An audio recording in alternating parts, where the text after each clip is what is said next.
Hey, ¿qué tal? Em, Al hilo de una-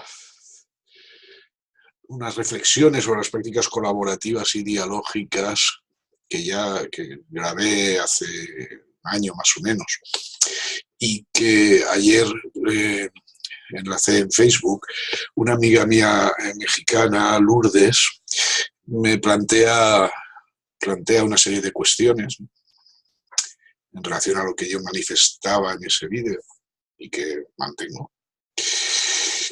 Y bueno, me he levantado esta mañana así un poco inquieto porque me gustaría, aunque ya algo puse por escrito, pero me gustaría también comentarlo así, de viva voz. Y fíjate, pues ni siquiera ni me he duchado todavía, ni me he cambiado, voy con el pijama y la bata, ¿no? De ir por casa, porque tengo que salir, pero más tarde.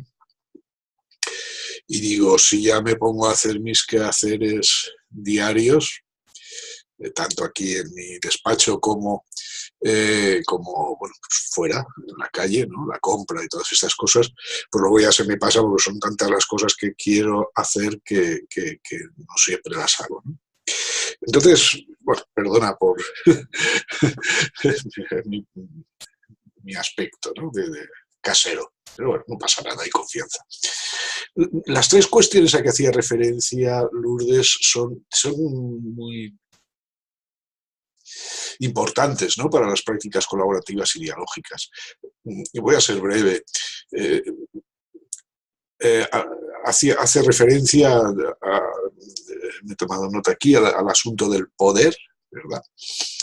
Cómo manejamos el poder desde esta orientación, al asunto de la empatía y al tema de explicitar, hacer público desde donde hablamos, ¿no? Bien, en cuanto al poder, siguiendo un poco al filósofo francés Michel Foucault, eh, que habría que diferenciar, ¿no?, el poder, las relaciones de poder, de las relaciones de dominación, ¿verdad? Eh, si seguimos a Foucault, pues el poder está siempre presente, siempre estamos inmersos en relaciones de poder. Y siempre hay un intercambio de poder. El poder en un sentido de capacidad de acción. Esto es lo que interpreto o añado yo, ¿no? Y no todo el mundo tenemos siempre la misma capacidad de acción, sin ninguna duda. Pero me refiero fundamentalmente, y siguiendo con Foucault, a las microrelaciones personales, ¿eh?, a la cotidianidad, al día a día. No estoy hablando ahora del poder que podemos, perdón, tener para hacer la revolución social, o el poder económico que pudiéramos tener para comprarnos un coche de alta gama, ¿no? O una casa, en fin, un palacio en la Riviera Francesa, o no sé. No, estoy hablando del día a día, precisamente de esas microrelaciones de poder que se establecen, por ejemplo, pues cuando ahora de aquí un rato vaya a hacer la compra y esté en interacción con otra serie de personas que también están haciendo la compra, y en interacción pues con el cajero o la cajera, o con la persona a la que le pregunto, oye, que no encuentro las latas de comida preparada, ¿no? eh, Incluso con la propia institución, ¿no?, del supermercado donde voy a hacer la compra, o con las propias marcas comerciales, es decir, me estoy relacionando y siempre en toda relación hay una relación de poder. El poder está ahí, como dice Foucault, ¿no? Otra cuestión es pasar a un grado diferente, que sería el de la dominación. Aquí ya, bueno, lo otro ya es bastante complicado, ¿verdad? Pero el tema de la dominación, eh, por ejemplo, ¿qué tipo de dominación se establece entre mí como consumidor, como persona que paga, y el trabajador o la trabajadora que me atiende en la caja del supermercado. O qué tipo de relación se establece entre la marca que está allí puesta en el lineal a la altura de mis ojos, porque así lo tienen establecido para que sea lo más fácil de tomar, ¿no? Y que además suele coincidir con la marca que aparece en publicidad, en la televisión, etcétera. ¿Qué tipo de dominación se está estableciendo en ese momento por parte de esta gran macroinstitución que es la marca y que es el supermercado, y yo como humilde consumidor? Fijaros que la postura de dominación es diferente. En este último caso soy yo el dominado, y en el primer caso, cuando voy a pagar, soy yo el que domina de alguna manera, o del que tiene una situación de superioridad hacia esa persona, que es un trabajador que está a mi servicio porque yo pago y tiene que servir. No digamos que además esa persona es una mujer y yo soy un hombre, como parece ser. Ahí entraríamos en asuntos de dominación sexista, etcétera, etcétera, etcétera. Desde las prácticas colaborativas y dialógicas lo que establecemos son relaciones de poder horizontales. En definitiva, el no saber, al que creo que me hacía referencia hace un año y si no en otras ocasiones, propuesto por Harlin Anderson y por Harry Gurisian, fallecido, tiene que ver con esto, ¿no? El buscar la máxima horizontalidad posible. Es una palabra que me gusta, sé que habrá gente que no, pero a mí me gusta. En principio no encuentro una palabra mejor para definir, ¿no?, lo que quiero transmitir.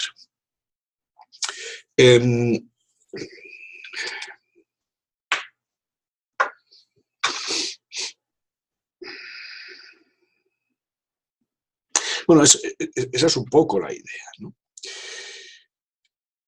Y a partir de ahí, pues hay una palabra que está muy de moda y que yo he usado mucho, ¿no?, que es el famoso empowerment. La traducción literal al español pues es empoderamiento. No es muy exacta seguramente, pero tendría que ver con aquella facultad que tenemos los profesionales para facilitar el empoderamiento de las personas, sea en terapia, sea en acción social, sea en consultoría de cualquier tipo, ¿no? Claro, la pregunta que me hago, siguiendo el hilo de lo que hablaba en este vídeo, es ¿quién soy yo para empoderar a nadie? ¿Qué significa esto de empoderar? Es decir, yo tengo un poder y se lo estoy dando al otro, le estoy dando parte de ese poder al otro. Esto a nivel institucional, pues sí pasa, claro. Hay un jefe, hay un trabajador, hay un, qué sé yo, imaginaos, pues en el ejército, ¿no? O en instituciones muy duras, ¿no?, como las instituciones judiciales, ¿no?, muy estratificadas, muy ajustadas a legislaciones claras y muy bien escritas, y muy bien escritas no lo sé, pero muy escritas, ¿no? Claro, desde las prácticas colaborativas, por ejemplo, ejerciendo la función de profesor, que es a lo que más dedico yo mi tiempo, ¿no?, el profesor tiene un poder sobre los estudiantes. Yo, como profesor, insisto, no me siento capacitado como para empoderar a mis estudiantes, ni siquiera para obligarles, o sea, para facilitarles, ¿no?, su empoderamiento. Esta horizontalidad lo que me lleva es al revés, a compartir, ¿verdad? Y esto va a tener que ver ahora con algo que comentaré sobre la empatía, a compartir, a situarnos en una igualdad de...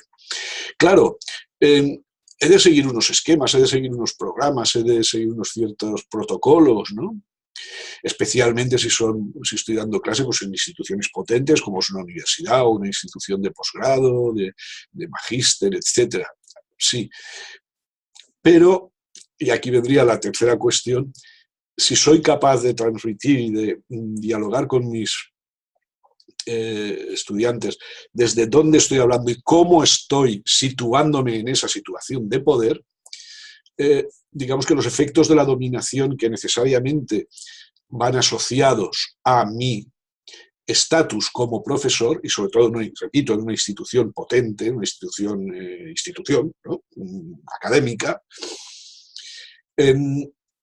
va modificándose, ¿no? Esta relación de dominación. Va cambiando este hablar desde explicar, hacer explícito, hacer público desde dónde estoy hablando, sin necesidad de justificarme, ¿no? Y si hay que justificarse, pues se justifica uno y ya está. Va conduciéndonos un poco a esta horizontalidad que pretendemos, ¿no? Que a mí me convence bastante. Punto 2. La empatía. Famosa palabra, palabra por la que yo he tenido algunas discusiones, a veces incluso un poco... claro, si preguntamos a cualquier, por ejemplo, psicólogo, ¿no? O psicóloga,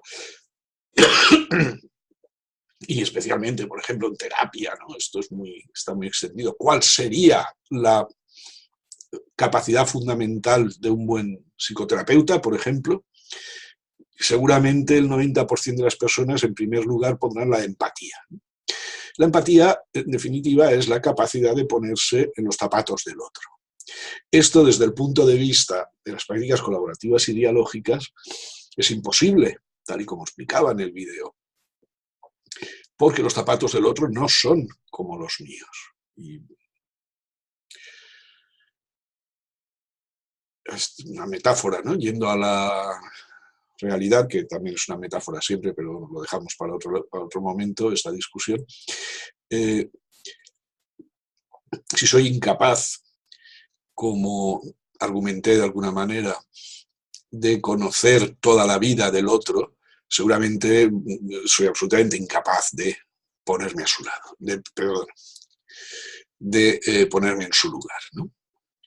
Pero esto no pasa nada, no es ni bueno ni malo. Yo lo único que propongo es una reflexión, una autorreflexión sobre la humildad y la honestidad. Es decir, decir yo soy muy empático, es decir, yo soy Dios, ¿eh? Y esto ni es humilde ni, por supuesto, es honesto. Es decir, que yo soy capaz de conocer todos los aspectos de la otra persona y de poner en su lugar, de entender exactamente qué es lo que está sintiendo, qué es lo que me está transmitiendo con sus palabras, con sus lágrimas, con sus preocupaciones. ¿Cuál es la idea? La idea es que no tengo que estar obsesionado por esta empatía, por esta capacidad de empatía. La idea no es ponerme en el lugar del otro. La idea es ponerme al lado del otro. Esta sería un poco la alternativa, ¿no? Ponerme al lado del otro de manera que a través de la conversación podamos ir viendo qué posibilidades se abren ante ese problema que está planteando. Insisto, no solo en terapia o en psicoterapia, cualquier ámbito de la vida. Profesional, pero incluso personal. Siguiendo un poco con algunas palabras de Kenneth Gergen, ¿no? Presidente del Taos Institute y una de las figuras más relevantes del construccionismo social, sería ponerme al lado de esta persona y entre los dos caminar hacia una nueva cultura. Ni domina la tuya ni domina la mía. Es decir, tampoco es que yo renuncie como persona a mi historia cultural, a mi historia emocional, a mis propias narraciones como persona, ¿no? Que siempre son sociales, ¿no? No son individuales, no son internas, no son solo mías. Y de aquí vendría un poco la mirada del ponerme al lado del otro como persona miembro de una colectividad determinada. Y crear con esta persona un nuevo camino, crear una tercera cultura, como dice Kenneth Gergen, crear algo nuevo, co-crear, co-construir algo nuevo. ¿Qué técnica uso para eso? Claro, con cada persona será diferente, porque cada persona vendrá, o cada organización, o cada grupo, etcétera, nos solicitará ayuda en asuntos profesionales o en las relaciones personales sobre un asunto diferente.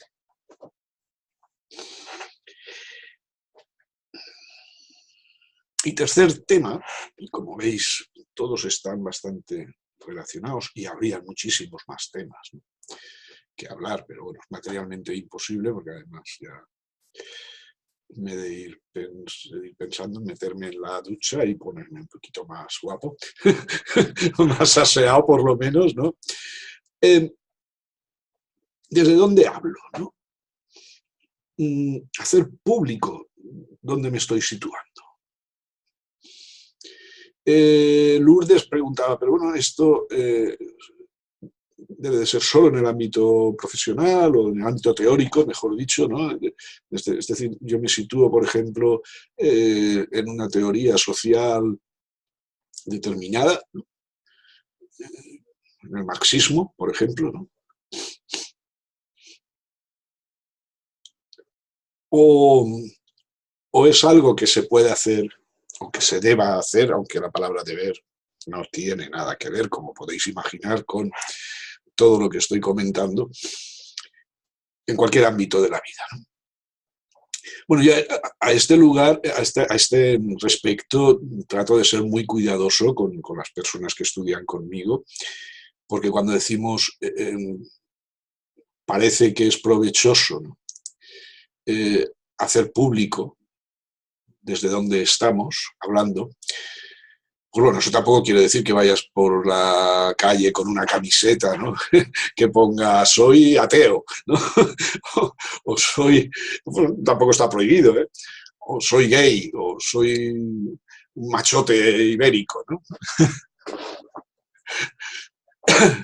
Bueno, creo que ninguna de estas tres cosas estarían prohibidas, ¿no?, ni nos llamarían mucho la atención, ¿no? Me estaba acordando de una anécdota, pero no, ya la contaré otro día. No quiere decir eso, que no hace falta que estemos constantemente diciendo lo que soy, lo que creo, que hablamos toda nuestra intimidad al mundo entero, ¿no? Yo creo, por ejemplo, que la relación sexual es una relación social. Son dos personas las que están como mínimo, o una también como mínimo, ¿no? Pero bueno, vamos a pensar en una relación sexual de dos personas, ¿no? Pero no son solo las dos personas, son toda su cultura, toda su manera de entender el amor, de entender el sexo, de sus prácticas que han ido aprendiendo a lo largo de los años, ¿verdad?, lo que se está haciendo presente en ese momento. Yo creo esto, pero eso no me lleva a publicar un vídeo, ¿no?, de una relación sexual personal, ¿no? No me siento en absoluto obligado y no me sentiría, evidentemente, nada cómodo, ¿no? Quizá otras personas sí, me parece muy respetable haciéndolo.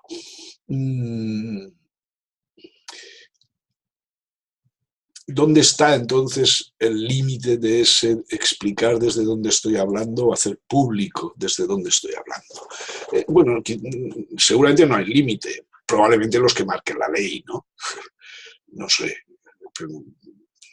Para la palabra, bueno, en este país nuestro últimamente hay muchas cosas que no se pueden decir, ¿no? Porque te juzgan y te meten en la cárcel, prisión preventiva, y te puedes pasar ahí muchos años hasta que aparezca el juicio y seguramente acabarás siendo culpable. Pero bueno, esto no, este no es el objeto ahora. Bueno, quizá el límite, ¿no?, esté en lo que comentaba, en la comodidad propia, pero también ajena. Es decir, si yo quiero hablar de política y voy a explicar que me sitúo en un punto de vista marxista-leninista, ¿no? Pues con que lo diga una vez a lo mejor es suficiente. Si la conversación se alarga, pues a lo mejor tengo que recordarlo de vez en cuando y en esa conversación acalorada sobre tal tema político o lo que sea, pues tengo que decir, bueno, recuerda o recordad que estoy hablando desde el punto de vista de Marx y Lenin, ¿no? Pero no hace falta que esté constantemente machacando a los demás diciendo desde dónde estoy hablando. Con eso seguramente lo que estaría es adoptando una posición de dominación, que es precisamente de lo que estamos huyendo. ¿Me explico? Creo, ¿no?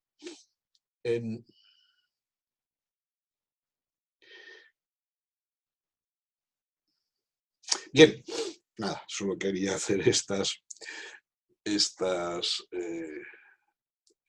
puntualizaciones, por decirlo de alguna manera. Gracias, Lourdes, por desde México haberme abierto la posibilidad de seguir reflexionando y dialogando. Hay una cosa que se me olvidaba y que comenté por escrito en el Facebook, ¿no? Ayer. El tema de la empatía es que es una palabra que apuntaba a Lourdes, además, que la repetimos tan a menudo y que la damos por supuesta tan a menudo que al final nos creemos que es verdadera. Y nos creemos no solo que es algo que es verdadero, ¿no? Que existe la empatía, sino además es necesario. Debemos ser empáticos. Necesario y obligatorio, ¿no? Debemos ser empáticos para nuestras relaciones personales y profesionales, ¿no? Y si analizamos, y es lo que un poco he hecho y hago, el significado, ¿no?, de esta palabra, pues vemos que como mínimo no es una verdad, ni absoluta ni necesaria. Bueno, lo dejo aquí, voy a continuar con mis obligaciones profesionales y personales y seguimos dialogando, si os parece bien. Muchos abrazos y gracias, Lourdes, repito, por darme esta oportunidad. Bye, bye. Hasta luego.